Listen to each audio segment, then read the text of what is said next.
Hello, and thank you for joining me on another episode of Miss Vega Says What. I'm Miss Vega. In my last episode, I mentioned that I have a lot to say on the topic of handling wayward children. And these could be children who are disruptive or children who find themselves in the same pattern of mischief over and over. I'm just going to call out the pink elephant and say that I'm just going to call them bad kids. This video is about empathy and self-awareness, even if it may not seem like it. If you're a teacher, it's very likely that you've had a power struggle, bad kid or not. I'm as gentle as I can be, and I had power struggles. So we want to first start with a little self-awareness and admit to ourselves, even if it is kind of painful, that sometimes it feels kind of good or maybe fun or maybe satisfactory to try to think of a response that's like harder or trying to one up or trying to be more diabolical as a response to their shenanigans. Let's start talking about empathy. You actually might not like to hear this, but the child that you are in a power struggle exchange with is in a trauma response. I have a video that explains the science and the background on this called Body and Mind Coherence. And I also have a video called I Have a Kid That Won't Talk, which is about the trauma response freeze. In this video, the child is in the trauma response fight. And which isn't to say that, and they may be fighting with you, but it's not to say that they're fighting with you or because of you. That's not why they're in a fight response. It's just that their life is a fight because they're on the struggle bus. And one can say sometimes that to struggle is the same as fighting to survive. Said more concisely in science, this kid is unregulated. Their nervous system is unregulated because their caregivers cannot offer them regulation with the resources they have, whether those be physical or emotional. This is not the same as judgment toward the caregiver because they're doing the very best they can. But if you would you think that a hungry child who's not getting food is somehow getting rich parental guidance on emotional regulation? Why would that character make sense? Why would those two people exist in the same character? And since we're talking about character, that brings me to this TV set, which I'm going to use to explain empathy and self-awareness with more depth. Because most teachers do have empathy, but it tends to be a little flat. So I'm going to give it dimension. Okay, so on TV, when we see a kid who's hungry or abused, he's usually to us a lovable character and that we feel compassion for him. But he's probably difficult at school. And y'all know he cannot read on grade level. We just don't see those scenes. Like they don't show a close-up of the teacher's grade book to move the plot. And when we start to think like this, it's not that we don't have empathy, it's just that our empathy is flat and we end up having to put stipulations on it to make it more real to us, when really what you want to do is just change your mindset. Like, for example, we want to move our mindset to he is who they got the idea for him from. And when we move from he's acting this way because he's hungry, which is a position of empathy, to he is behaving this way because he exists as a person who is often, if not always, hungry, which moves you to view them from a position of science. And Maybe that type of science would affect milestones or development. Perhaps that science says that the child is reactive because he's hungry and not just a meek little kitten like they show on TV. Whatever science that elicits for you.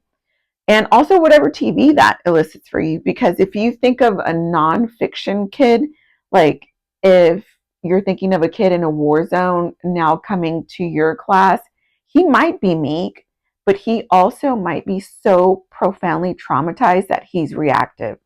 We don't know. It's a toss up like an injured animal.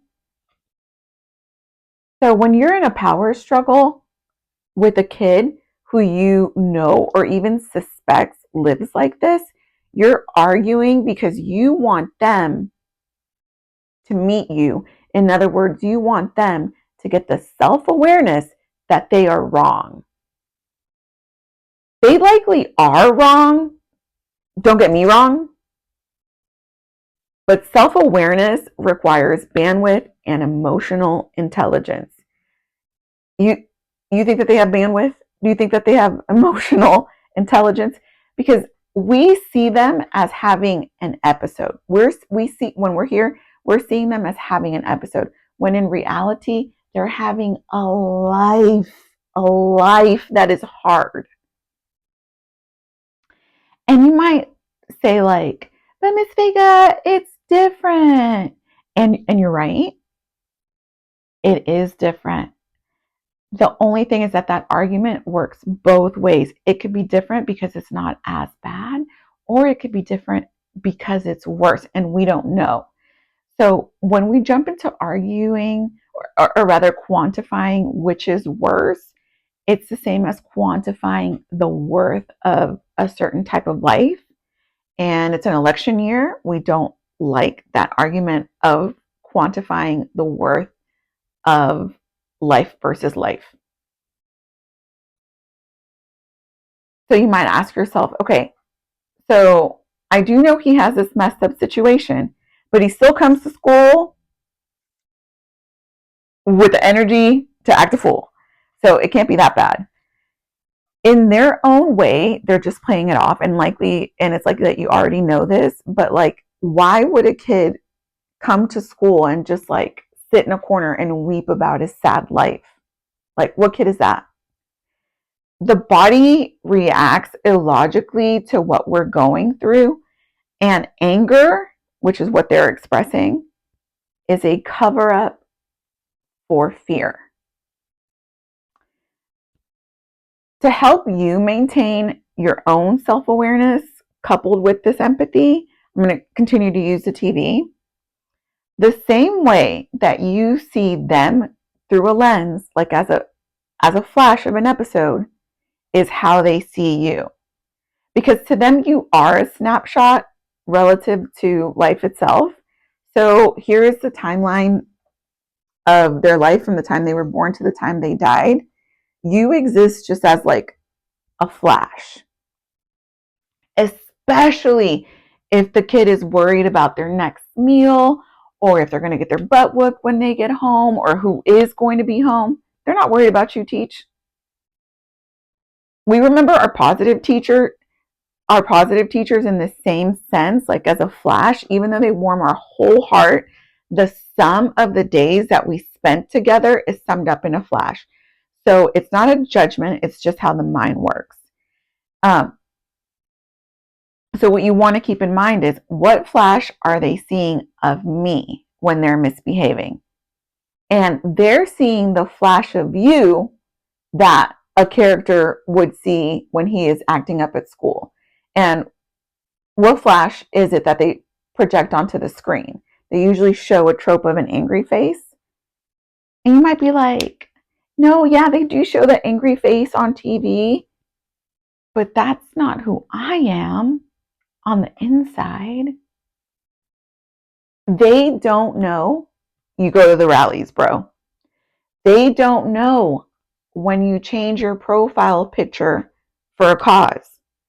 Just like we cannot keep a constant awareness of the depth of their personal life, which is what I explained earlier, they can't do that for us. because social awareness and self-awareness are actually advanced skills on the emotional intelligence scale, and they're hard. And they don't even know us as equally as we know them. We have their whole personnel file, and they only know of us what we choose to give them. Not to mention that they're not supposed to know. We're not supposed to tell them. So that's why when they see you at the grocery store, they're so freaked out. It's because they see you as like existing as flat, and all of a sudden they are seeing you exist in another sort of dimension. So to make this look less flat, we look at the energy behind it, which is what will give it depth. And a power struggle is a perfect example of an exchange of interpersonal energy. When an adult struggles for power with, or really it's actually over, a child, the adult has leaked their energy, their personal power. And you might say, you literally just said it was an exchange, though. They're making me mad, I'm making them mad. That's the exchange. That's not the exchange. I mean, it is an exchange, but it's flat and you want to consider it with depth. And the reason it's not an equitable exchange is because you're not absorbing anything that they say is truth, because why would you? They're kids. That's why you're arguing. So you're not getting anything from their exchange. You're receiving no equity. Meanwhile, you're expelling your life force, your energy, trying to convince them or make a conviction, which is why attorneys are so expensive, is because to change a person's mind is actually really hard work. It's a lot of energy. And while you're getting worked up, this kid is going to leave this whole fight unfazed. They keep their energy and they go to recess and they continue on with their shenanigans, but it's you who's lost your personal power or is extremely tired. And I don't want you to misassume and think that I'm saying you're giving them your power or you're giving your power over to them, because it's not that. It's just it's a misuse or a leak. So how do you exchange equitably with children in this scenario? You lead. And the application of that looks like this. So this is going to be a one-woman show. I'm going to be Miss Vega and also the disgruntled student. So say you're in class, right? And the kid, you know the one, is coming up with his little attitude. First thing, you take a breath and you change your settings. If I were at Walmart or at a house of worship and he is approaching me with this energy, what would I do? Walking away isn't the answer, because at Walmart that could render you more unsafe. And at a house of worship, you're actually called to sit with them.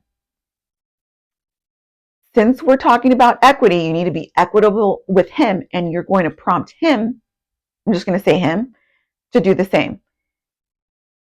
Sir, if you were at a mall right now or at your girlfriend's house and you were approaching me the way you are, how would that look? They would probably respond like, oh no, bro, crazy bro. You may have to cue them a little bit. The technical word is sleep, but I'm just going to say you may have to cue them out of like a grog or into a sharper awareness, kind of like moving a mouse when your screen falls asleep. And you prompt them to look around, even if all they can give the classroom is a side eye. And then you continue and you say, if I'm being calm with you, but you're being loud with me, how would that look on TV? Like maybe if we weren't in a classroom, but at a mall. And if you're nervous, then you use your breath. And if you can keep going, the next line would look like this.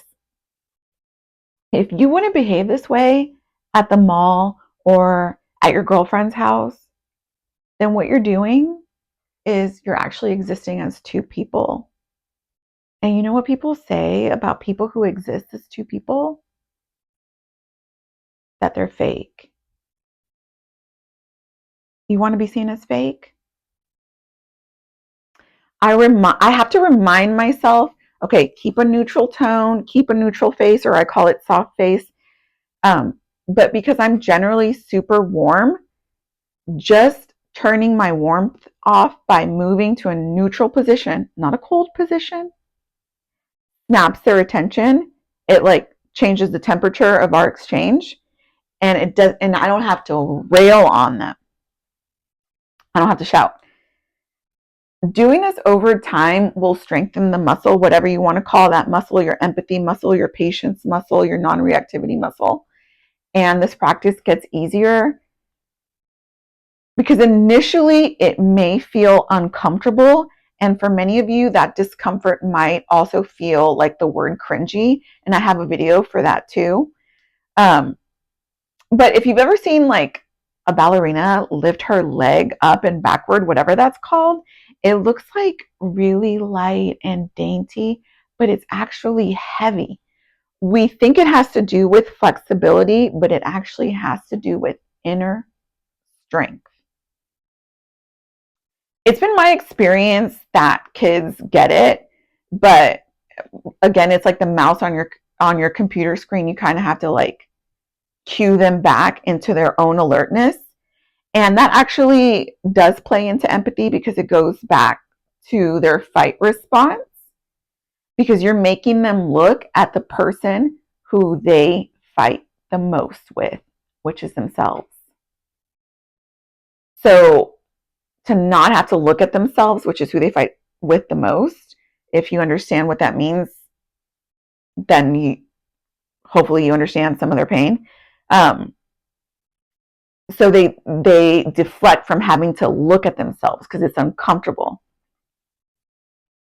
Once you soften this exchange, the exchange then becomes a mirror.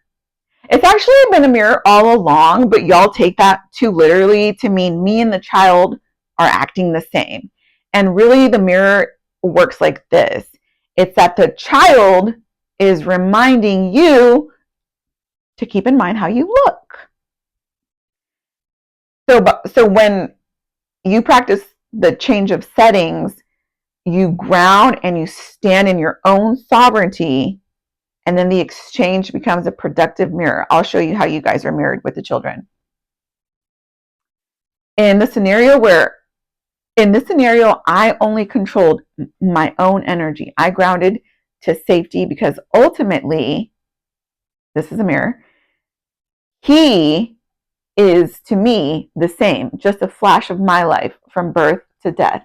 And remember, that doesn't mean anything about morality because we remember our loving teachers the same. It doesn't negate being loving. And y'all might be like, Miss Vega, you're making them sound dangerous. And sometimes they are. But it's not about their response in this moment. It's actually about your response in this moment. You are also in a trauma response, but of course for different reasons. The workload and the pay keep us in survival mode. And we also can't fully rest 100% into felt safety, which just means that your body is always on alert. Even if you're like the most positive person in America, or at least top 5, your body is still braced despite your hopeful thoughts, which is the same as a trauma response. And whatever your thoughts land on this, you still have to do the things that the banners and the rallies call for. And ultimately, they all call for peace. And you don't want to do those things because you want to also seem more robust to them, like we want to see them with more dimension. It's not necessarily that. It's more, again, the mirror.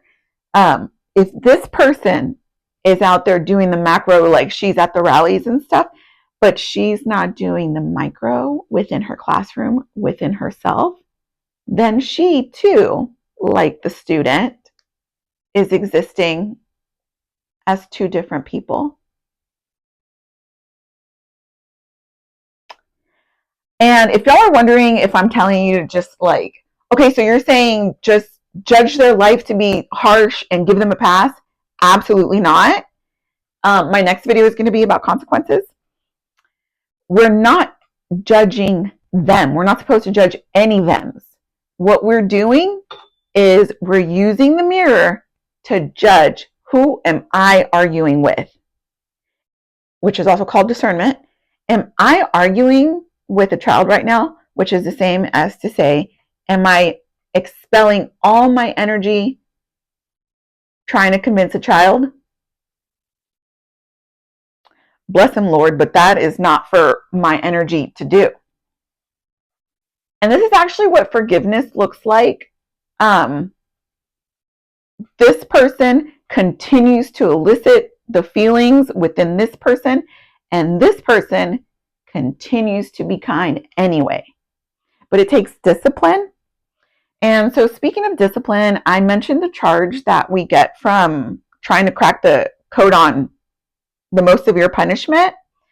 So, I'll mention that even when you respond gracefully, or whatever you want to call this, there is still going to be a charge. It typically diminishes over time if you practice this for a while, but in the beginning, you still will feel the charge. The charge exists because your body's reacting. You can't stop your body from what it's naturally going to do. I'm just teaching you how to convert that energy or alchemize it. So whereas before you would let out your charge on your revenge fantasy, when you're practicing self-awareness, you want to be intentional about releasing your charge. So everybody's charge looks different. Like you might have your arms crossed, or you might be like really furrowed. I tend to hold my charge in my jaw, and it makes me want to reach for something to eat, more specifically something to crunch. Like I said, it's a mirror that we're using. So same as them. If they try to deflect when we're talking about them, you have to also, am I deflecting when she's talking about me? So you want to acknowledge your charge because that begins to soften it, and then do something intentional to let it go, which is different than simply stop doing the things. I'm not saying that.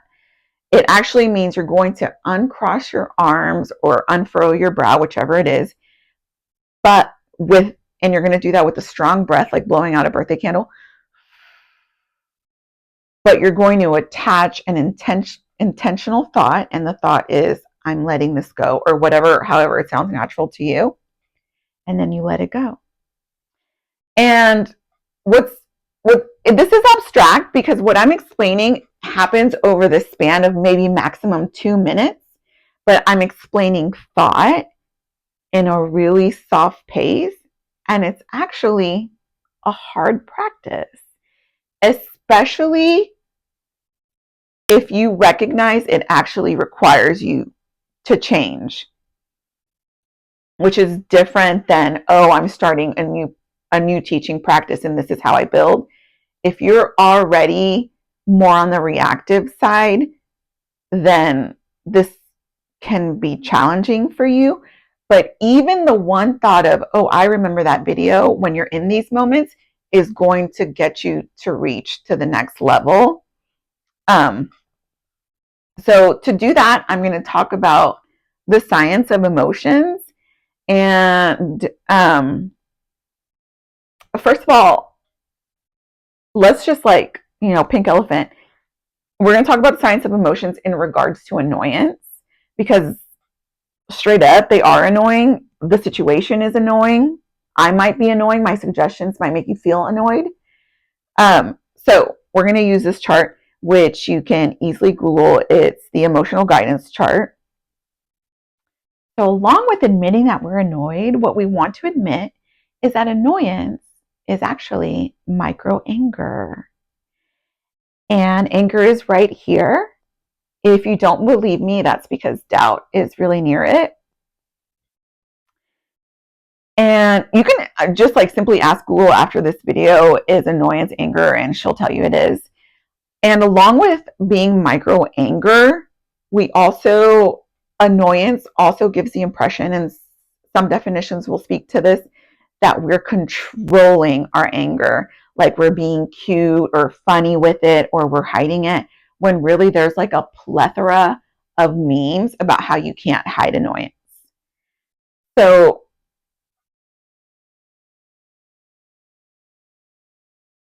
You might be thinking like, okay, Miss Vega, this is all well and cute and the emotional scale, but we're talking about SS. You'll figure it out. We're talking about SS here, lady. We want that type of peace.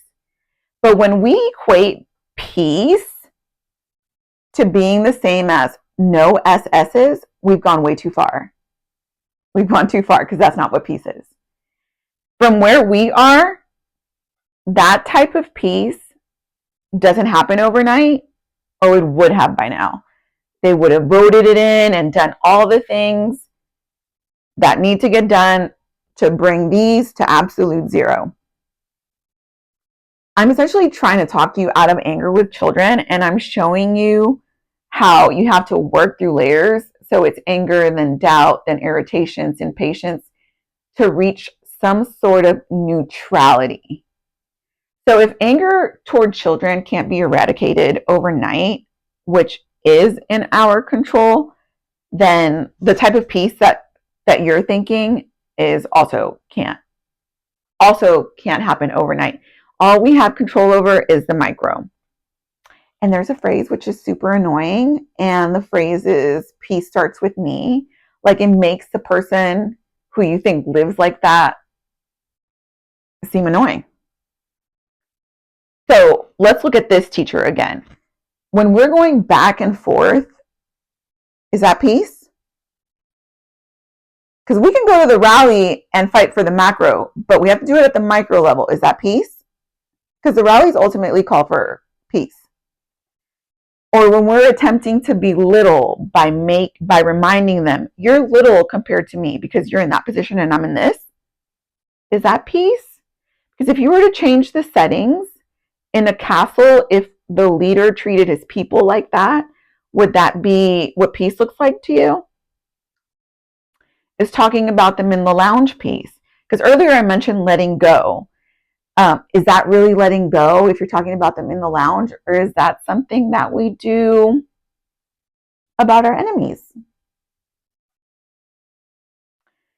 And talking about them in the lounge is also a leak of personal power, because you're just out there telling people how you went head to head with a child. Like, why do you want to position yourself like that? In spiritual texts, you will often find the words gentle and respect paired. And that's actually easier to see in the opposite. So if you were to imagine putting your elderly parents in a home only to find out that they were being abused, you would equate that to being disrespected. Anyway, so let me just conclude. And I feel like you guys are wondering, like, is Miss Vega trying to rally against the macro, like the powers that be? Not on film. What I am rallying against in my own gentle way, which is the same as leading you to, is to observe how kids deflect, is to observe that if kids deflect, we also deflect when we don't mean to. So for kids it looks one way, but for adults, it looks another way, like being caught up in minutia of like, oh, the person that's going to correct this message has to look a certain way or present a certain way, when really that energy is supposed to be directed at me. How am I showing up peacefully towards these children? Also, this video is longer because I'm teaching two perspectives. One is the perspective of your within, and the other one, the TV, is like a third person point of view, also known as how you project. And I do want to admit that it does sound super hokey and straight up. I would get like so much pushback and hate from adults, like my colleagues would always be like, why are you so nice to them? They're this and they're that. They're still going to be bad even though you're so nice to them.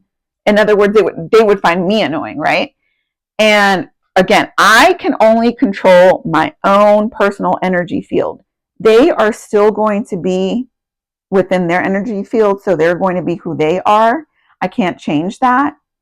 And even though those adults are oftentimes correct, they do go on to be bad in the next grade. what I gave to them is the opposite of an SS. I just want to thank those bad kids because they continue to be in my life. Most of them are now adults or late teens, and they continue to be in my life. And I want to thank them for teaching me that I have this superpower. And I hope I did a good job of combining that superpower with my superpower of explaining stuff for you, my viewer. Thank you so much for watching